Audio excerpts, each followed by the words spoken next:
refusal or school phobia is when a child dislikes school so much, or there's a problem there, that they simply refuse or won't go to school, or once they get there they truant, they leave school without the parents' knowledge. School refusal can either start very gradually or it can suddenly happen. There may be a trigger that causes it, but it really depends. It can be gradual or it can start straight away.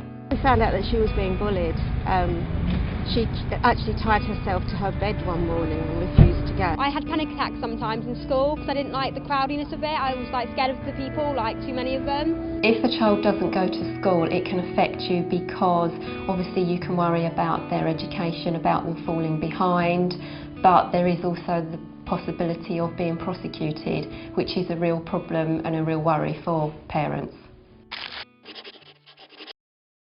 Signs to look out for are that they may be falling behind with their schoolwork. Physical signs, they may have tummy upsets, nausea, they may be shaking or trembling, sleepless nights, bedwetting.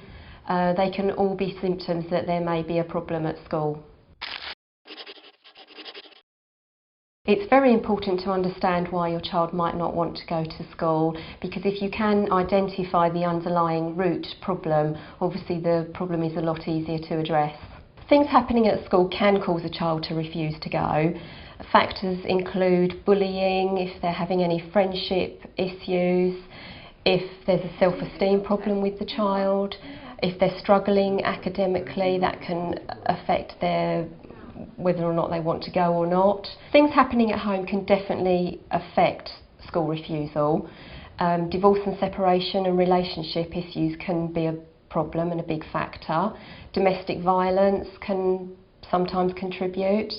Conflict between parents and their children or other siblings can be a factor.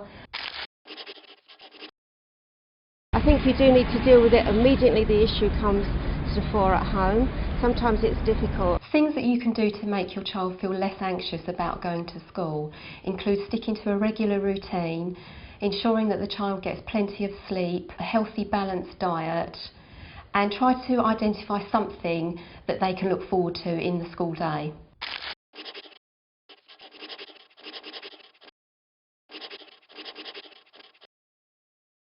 Offer them plenty of reassurance that you're there to listen if they need to talk. Stick to the same routine so that things don't get sprung on them that they're not expecting.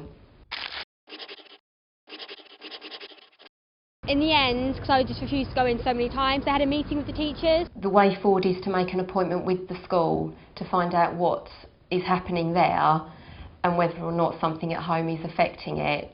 Find out what support the school offer, if they've got specific policies for dealing with school truanting and phobia, if there's what pastoral care is there, if there's somebody that they could talk to. Find out what support, what links they have with local support agencies and counsellors. Also, it's worth making contact with your local educational welfare, who can take the matter up with the school on your behalf. Just have a dialogue with the member of staff that's dealing mostly with your child, and will probably notice some issues as well. And if you can work together as a team, that's really helpful. Although it is very stressful when your child refuses to go to school, there is lots that you can do and there is lots of help available. The important thing is to keep the lines of communication open between yourself and the school and the child, and let them know that you are doing all you can to resolve it.